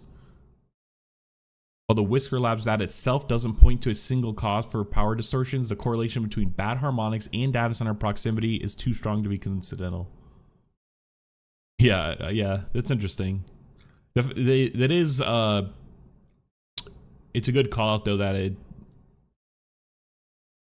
they're taking a good like analysis approach to this while calling out things that might be coincidental, because yeah, I was thinking that as we were looking at this one, because a lot of this is correlation, but like they do have data to back up that it is a strong like causation. Bad harmonics occur when electrical students stay away from moving in a perfect wave pattern at a rate of 60 revolutions per minute. The acceptable limit for deviations from pattern for local lines are set based on industry engineering standards. Sustained distortions topping 8% from the ideal pattern can reduce efficiency and degrade equipment faster. Yeah, dang. Okay, we're gonna speed past this. This is way too long. Let's look at the graphics here. So you have harmonics look different in the Virginia counties. Okay, so this could be an interesting note into moving beyond causation or correlation and actual causation. Dang, so this is the acceptable limit is here.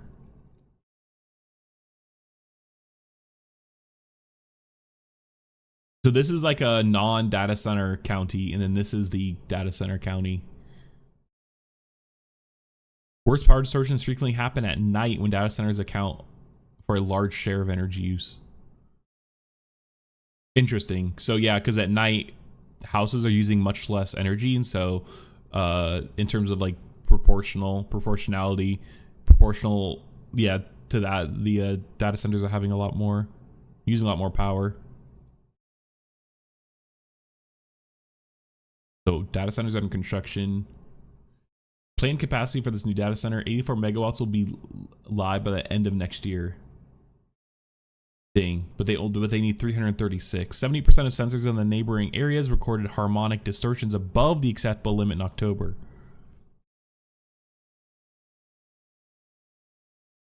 Dang. Planned final capacity for this data center that went live earlier this year was 72 megawatts. Yeah. Like, this is almost a gigawatt. Like, this is crazy power.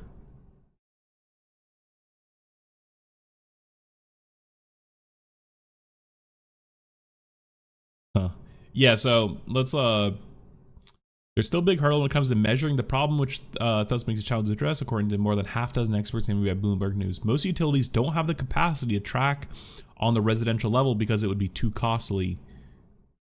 A NERC task force focused on modeling data centers and other big users plans to release analysis in 2025 for impacts on the transmission system. Oversight of local distribution centers under stress often fall to state regulators and utilities. Yeah, they compared bag harmonics to trash in the middle of the road, which can impact all drivers in the area. In the Whisker Labs data said he gives you a sense of the overall condition of the road itself. Embedded in your contract with your utility is the right to receive a certain quality of power, he said. We need to make sure we measure it and that our consumer get the power quality that they deserve. Interesting. I wonder what this is, actually. I'm curious.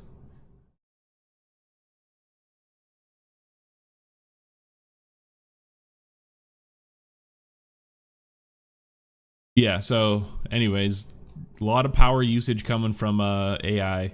We've kind of covered this quite a bit on stream stories regarding this, and it's definitely a trend. But this is interesting, I think, because it actually showed how it's affecting everyday consumers, and not necessarily just kind of reporting that we need more power. This is saying that like the fact that they were short on power and that we're using a lot of power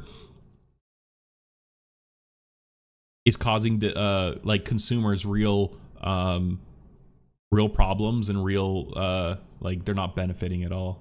The opposite of benefiting. Cool. And this Ting thing's interesting also. So they must make money on repairing stuff too. It's like, you have to pay subscription.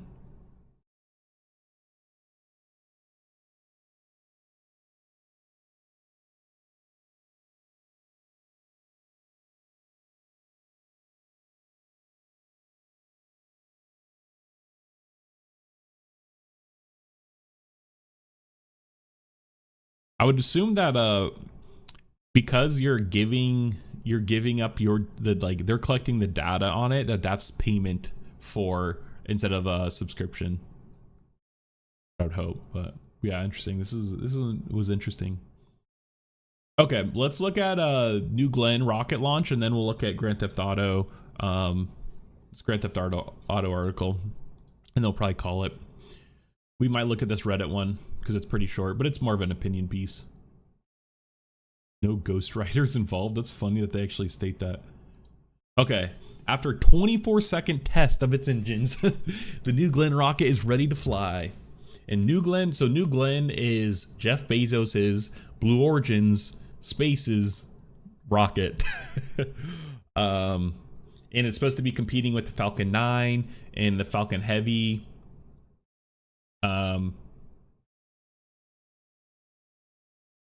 Yeah, the Falcon Heavy, the Ariane 6, Chinese Long March 5, and Vulcan, which is United Launch Alliance, Boeing, Lockheed Martin's rocket. So yeah, they did. They finally launched test release, which I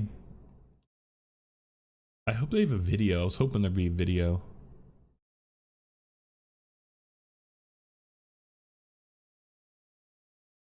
Okay, we'll just read this article. After a long day of stops and starts that stretched well into the evening and on what appeared to be the company's 5th attempt Friday, Blue Origin successfully ignited the 7 main engines on its massive New Glenn rocket.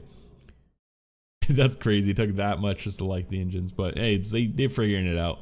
The test firing came as fog built over Florida coast, and it marks the final major step in the rocket company's campaign to bring New Glenn rocket, a privately developed super heavy lift vehicle, to launch readiness. The Blue Origin said it fired the vehicle's engines for a duration of 24 seconds. They fired full thrust for 13 of those seconds. It is a monumental milestone and a glimpse of what's just around the corner for New Glenn's first launch, said Jared Jones, Senior Vice President of the New Glenn program.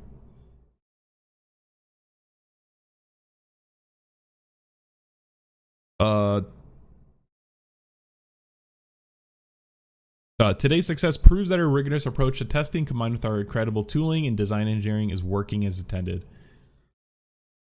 Completion of the dynamic hot fire test setup, a historic moment for the company founded by Jeff Bezos nearly a quarter of a century ago.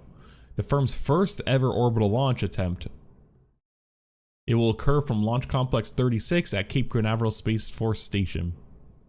Blue Origin's post-test set update did not include a launch date, but based on flight advisory information and no earlier than launch date, likely to be January 6th.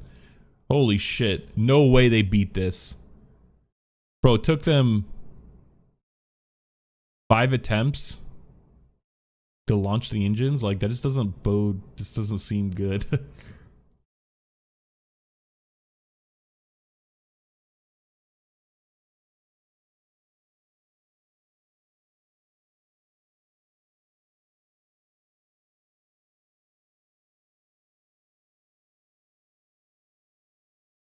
Okay, so January 7th, backup launch day. Friday was important for the New Glenn's debut mission in another way. Several hours before the test firing, the Federal Aviation Administration said it had issued a launch license for the rocket. The license allows Blue Origin to conduct orbital missions from Cape Canaveral with New Glenn, as well as attempt a first stage landing on a barge in the Atlantic Ocean. Oh, I didn't realize this was reusable. The license is valid for 5 years. Interesting. After years of waiting, Blue Origin's much anticipated mission is finally coming together. Today's hot fire test, taking place just 2 days after the Christmas holiday in the United States, reflects the urgency that Bezos has injected into his rocket company over the last 18 months. In the fall of 2023, Bezos ousted Bob Smith as chief executive of Blue Origin and tapped a longtime Amazon executive, Dave Limp, to lead the company. That's crazy. During the interview at the time, Bezos acknowledged that Blue Origin was moving more slowly than he'd hoped. Blue Origin needs to be much faster, and it's one of the reasons that I left my role as the CEO of Amazon a couple years ago. He said, I wanted to come in, and Blue Origin needs me right now. Adding some energy, some sense of urgency. We need to move much faster, and we're going to. Interesting.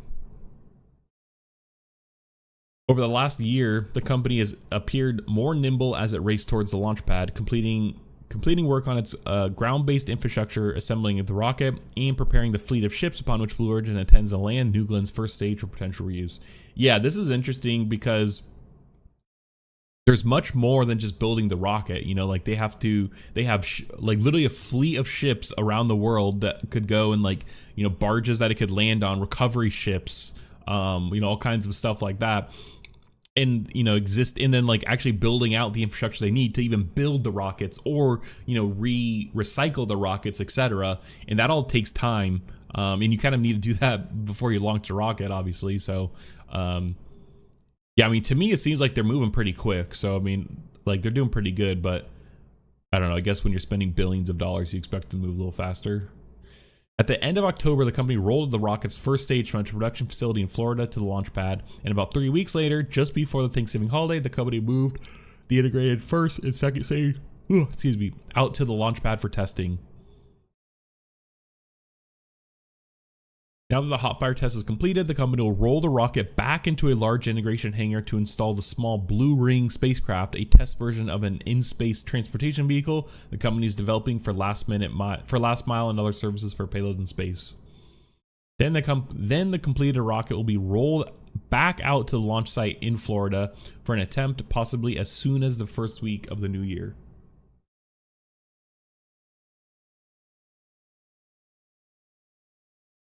Yeah, that seems very optimistic. The launch comes as an important time in the U.S. space industry. The incoming Trump White House is expected to take a hard look at NASA's current plans for the Artemis program to return humans to the moon, and if New Glenn can prove itself to be a reliable heavy lift rocket, it could have an important role to play in getting humans to the lunar surface. Yeah, also, like, having just competition with SpaceX, really, like, there's just really no competition, and so, like, having any competition is good, just because SpaceX is just kind of dominating. And I mean, if they're the best, then they're the best, like, you know, even with competition. But I think from a national security point of view, like, diversifying your reliance on diversifying your rocket reliance, your space reliance is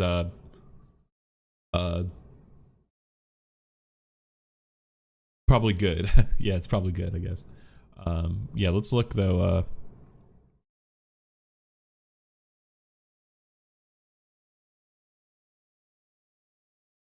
The orbital reef. Yeah, I want to see any more.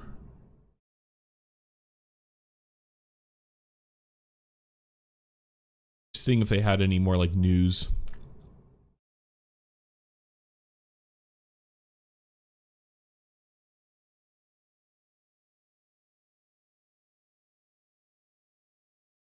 Liquid hydrogen.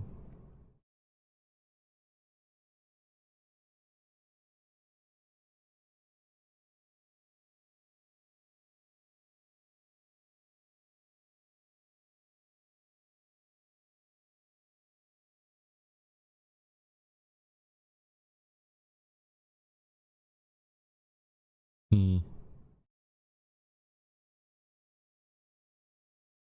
wonder how big and these legs just don't seem that big for how tall the rocket is. It's a cool view.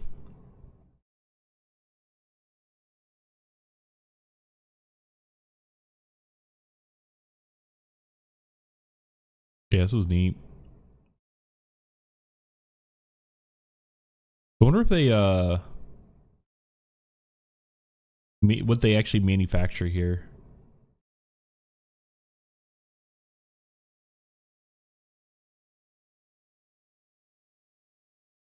This is just a launch complex. Oh, I see. Okay, so here, yeah, here it is. Off-port at Cape Canaveral. So they must do it somewhere near here, if not actually at that complex here, but it just doesn't seem like that much space. Unless there's more buildings now.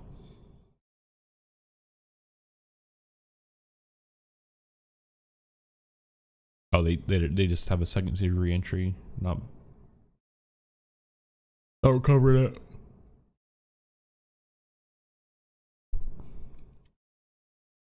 Become an astronaut. More for commercial space.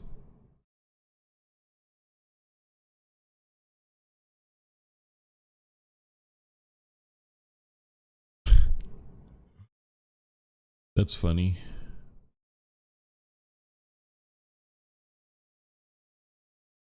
Okay, anyways. Yeah, New Glenn's ready to launch. I'm excited to actually watch that and have more competition. Just get things rolling, really. Where's their blog? Like, I don't like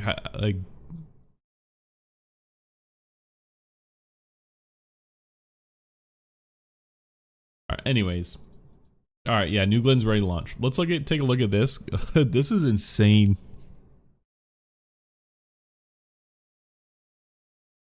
Grand Theft Auto 6 set to break records despite gaming slowdown. Long-awaited release is expected to be a bright spot in lackluster video game market.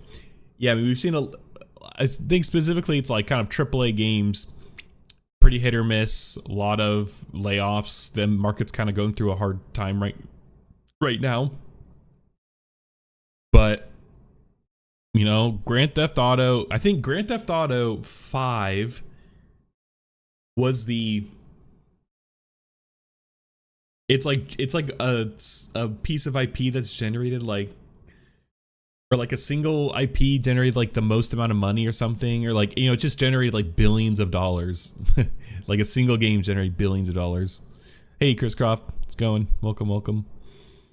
But the fact that, because even though we're in a downturn, so okay, it says the long-awaited release of the Grand Theft Auto game is set to be the biggest entertainment launch of 2025, generating a projected, and they say entertainment, not even just video games, entertainment, movies, TV shows, generating a projected $3 billion in its first year. $3 billion just in its first year. Like, bro, that projection's insane. Just in the first year. Grand Theft Auto 6, which publisher Take-Two Interactive is set to release in autumn on PlayStation and Xbox consoles. So it sucks so bad that they still don't launch PC at the same time. And part of this, I feel like part of this generation is, or part of this money is like, or actually maybe not the first year, but People buy it on PlayStation, Xbox because they a FOMO, and then they just rebuy it on a PC when it comes out. And they definitely do it on purpose. They have to. Shitty, but whatever. Yeah, Autumn on PlayStation, Xbox consoles is likely to exceed $1 billion in pre-orders before it even becomes available, according to analysts at DFC Intelligence, a video game research group. The total revenues for GTA 6 first 12 months after release are expected to reach $3.2 billion. DFC predicts double its 2013 predecessor. Such a success would far outstrip 2024's biggest films, Inside Out 2, which grossed $1.7 billion globally, according to Box Office Mojo, and Deadpool and Wolverine, which has taken $1.3 billion. That's crazy. Not only that, it's essentially double. It's almost double that. That does seem kind of optimistic, though.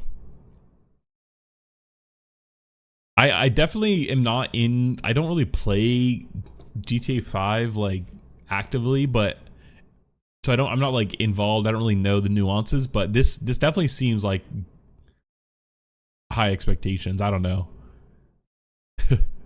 I never claimed victory before it occurs. Take-Two's chief executive Strauss Zelnick told Financial Times. Yeah. That said, I think GTA's developers, Rockstar Games, will once again deliver something absolutely phenomenal. Certainly, the anticipation is high.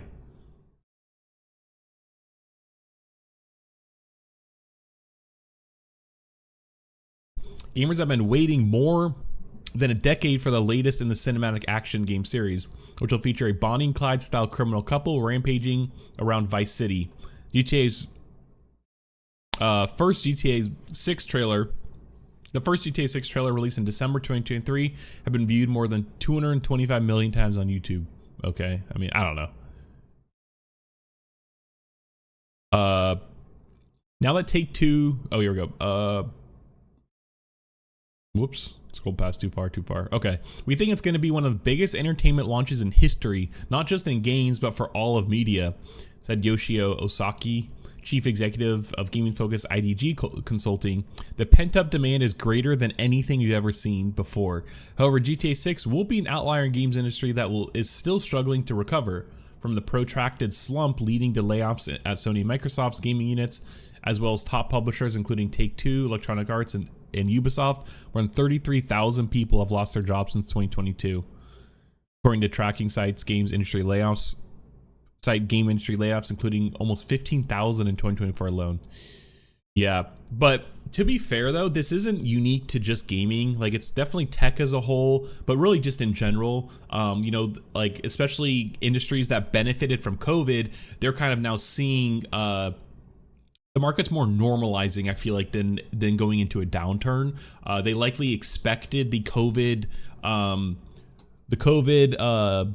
boom to continue at least a little bit, and it just definitely didn't. I mean, that's why I lost my job.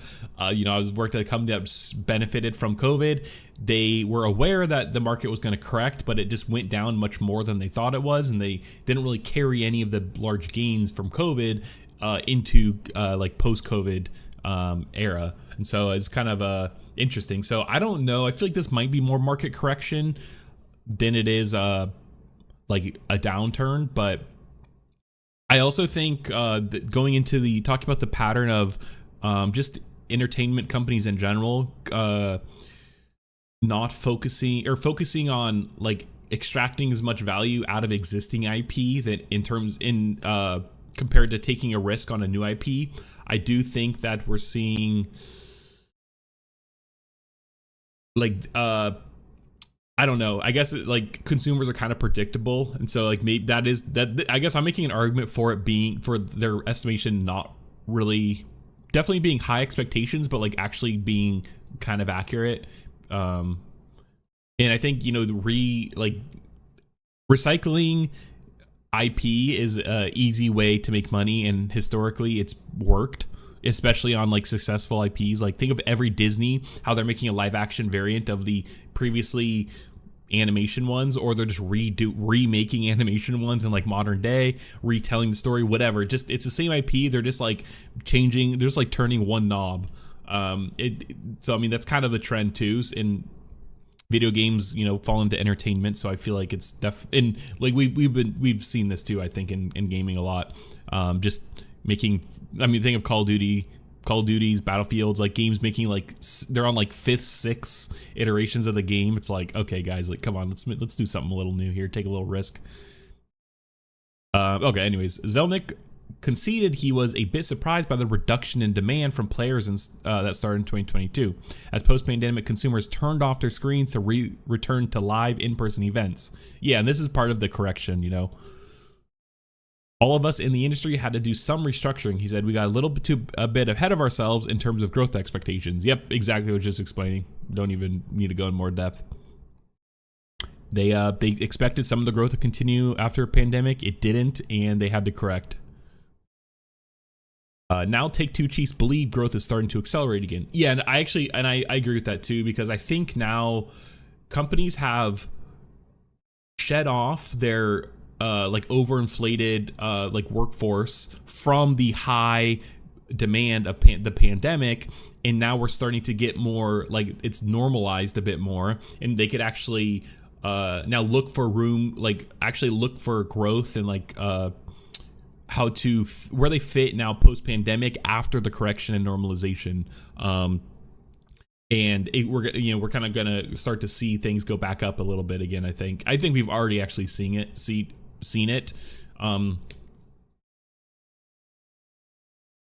especially this year. I think 2023 is still reeling a bit, but I think this year and especially next year, now that there's been a lot of layoffs this year, I think people are going to find jobs. Actually, I mean, maybe, but like there's going to be jobs like where they're actually needed in the where they fit post pandemic, and I think that'll help companies kind of get organized again and understand like what the normal market is. It's too early to believe that this console generation is maturing or has reached its apex, and I think this could also be definitely be a shift too. Take-Two's more single, like, not, I shouldn't say that, but like they're more console focused, I guess, more casual gamers, arguably, not necessarily, but I think like single player RPG driven, where Steam is more like RTS-y, simulation, factory buildy, like crafting, less like narrative driven stories, I guess.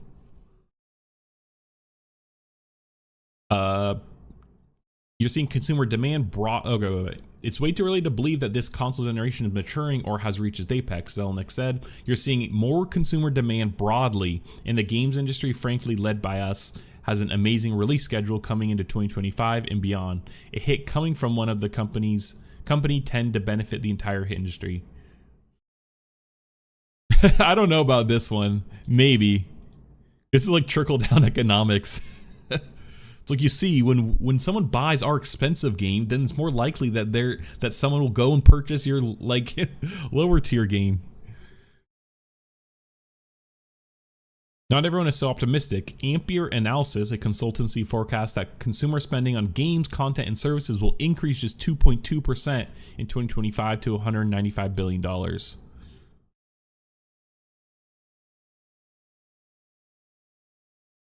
I mean, like, yeah, okay. I need to see what it compares to. This might be right here.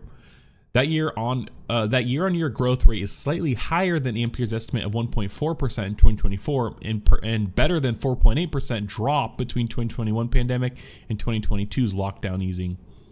Well, I mean, it's still going up, it's just not going up as steep. But yeah, look at this growth from 2020 to 2021. Like, this is insane because of the pandemic. And honestly, I mean, it didn't continue as a faster rate as to here, but yeah, then we definitely had a downturn, and then now we're normalizing. See, like, this is normal. See, yeah, I wish they showed like pre-2019, because this is normal growth rates. This is not normal growth rates. This is normal. Like, growing like this is normal. Yeah, so I mean, like, this is just, yeah, I don't know. Yeah, they're not really, I feel like they're not yeah, like, I don't know. They're painting that as a negative light, but I feel like this should just be like, yeah, we're back to normal now. Nonetheless, it pales in comparison to the industry's huge expansion in the previous decade. Games content spending doubled from $195 billion in 2015 to $191 billion in 2021. We've grown so well in the past 25 years that it feels like none of us knows how to work in a non-growing industry. And that this is actually such a good point. Said Nicholas Lovell, a game designer and consultant. We are now a mature business. There's no funding, and the market is oversaturated with new games. This is interesting because it's similar in outside of games, and like I guess using the anecdote I'm thinking of was like war. It's kind of like a wartime president versus a peacetime president. If we don't want a wartime president in peace, and we don't want a peacetime president in war, and it seems like kind of like growing versus being mature is kind of growing's more like wartime, mature is more like peace. And yeah, like there's definitely different skill sets during the different times that like the environment that the business is in, outside of video games even. And the fact that they're kind of realizing now, it's like, okay, we're kind of maturing a bit, not having crazy growth. Like, it's a different environment. You kind of need to learn how to work in it. Even an outsized hit such as GTA or the anticipated debut of Nintendo's new console will not be enough to return the gaming industry's growth rate to its former pace, according to Matthew Ball, a tech investor and the author of The Metaverse. I don't know if that's a good thing to show off, though. The largest structural problem faced by the industry is a reduction in time played per player and the number of players. And I imagine that they're just, they're competing with any other attention-grabbing service like social media, entertainment as a whole, TVs, movie shows, streaming, YouTube, I guess TikTok, social media.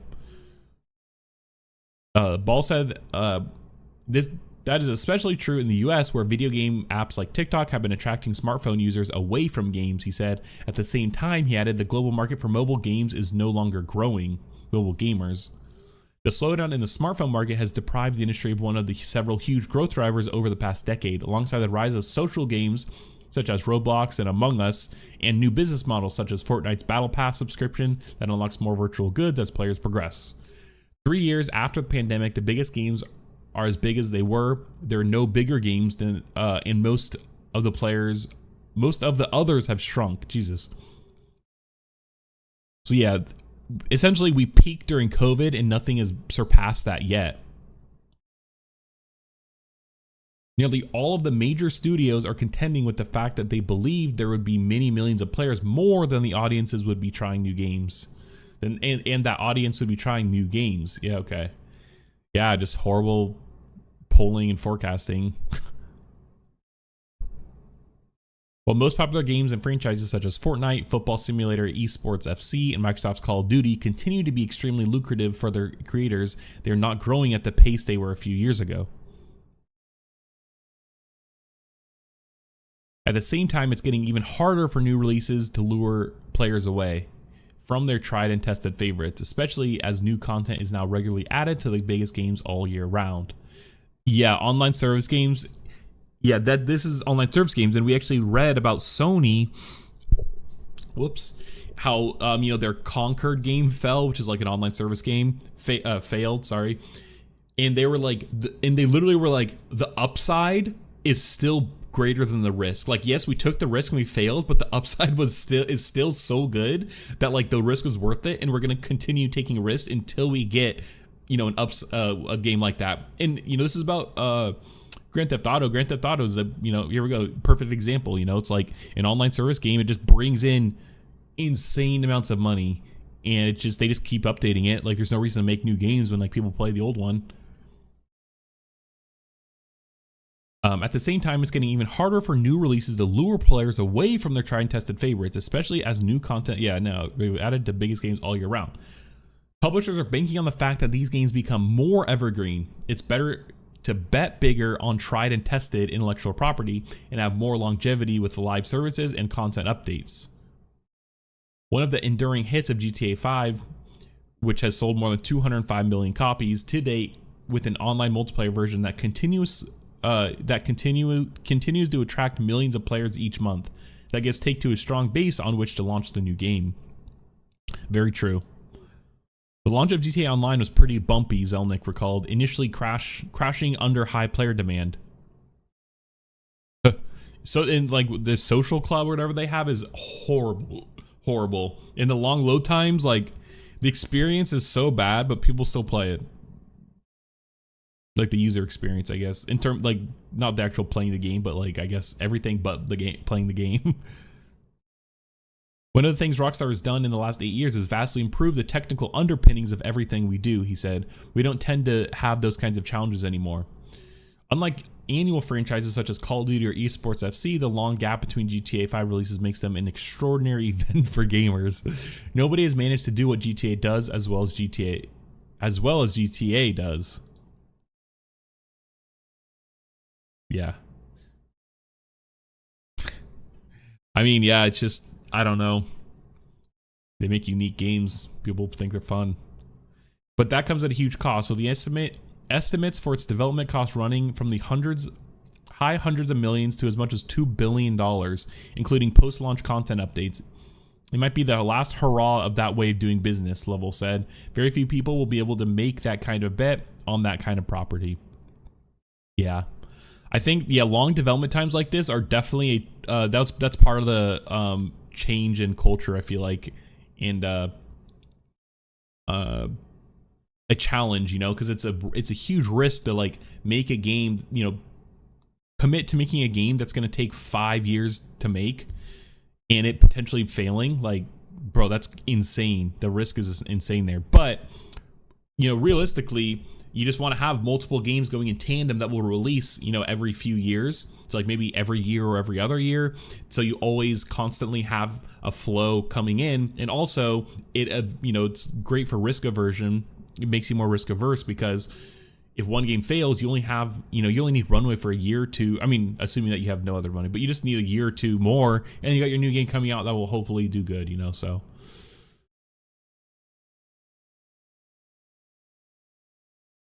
Yeah.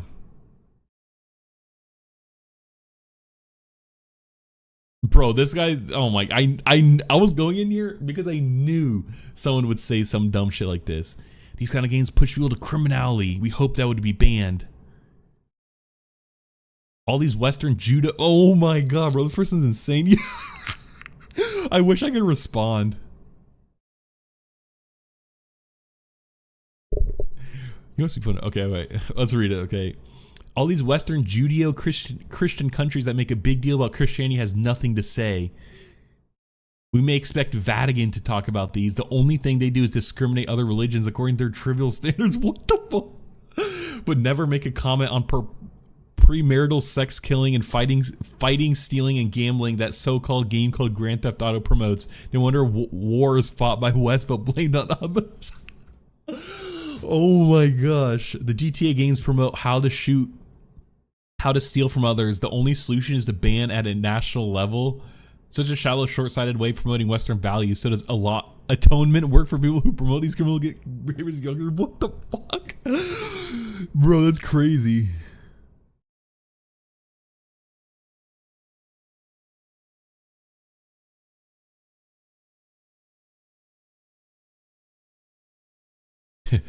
Yeah, I mean, there's plenty of studies show that games don't cause like criminal whatever.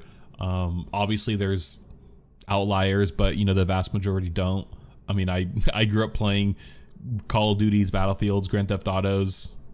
Anecdotal, but you know, I'm fine. Bro, this person said bro, this is the same chick. Sharps Wilkins. What? Bro, these comments are insane. This is why I like reading the comments, because like you have to be so compelled either to support it or not to support it, likely not to support it, to comment usually. And so it's just like, yeah, it's crazy. Anyways, have fun watching paint dry for your entertainment. I just need to take a screenshot to share this with my friends because it's funny.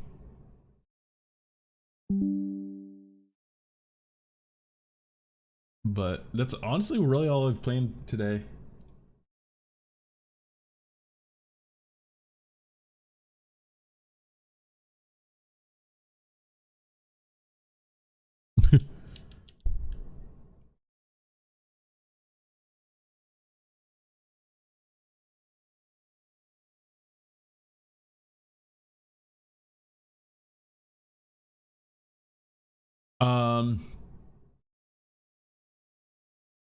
Okay, that's all I plan. We'll be back tomorrow, 9 a.m. I'm trying to take just...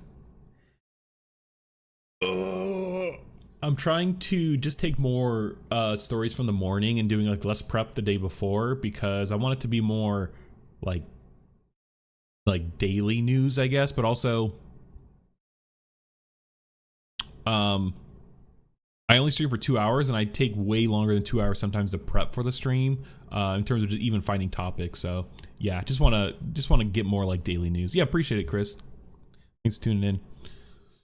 So yeah, anyways, appreciate it. Appreciate everyone showing up. I really, yeah, thanks for taking the time, giving the time to watch, and I'll see you tomorrow, 9 a.m.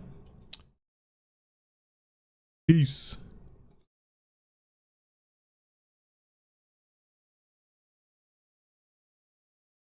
Also, CES is in like a week. Actually, was it next week? I'm gonna do big CES coverage. I actually might do longer streams because I want to just kind of cover it. Yeah, CES comes soon. See ya.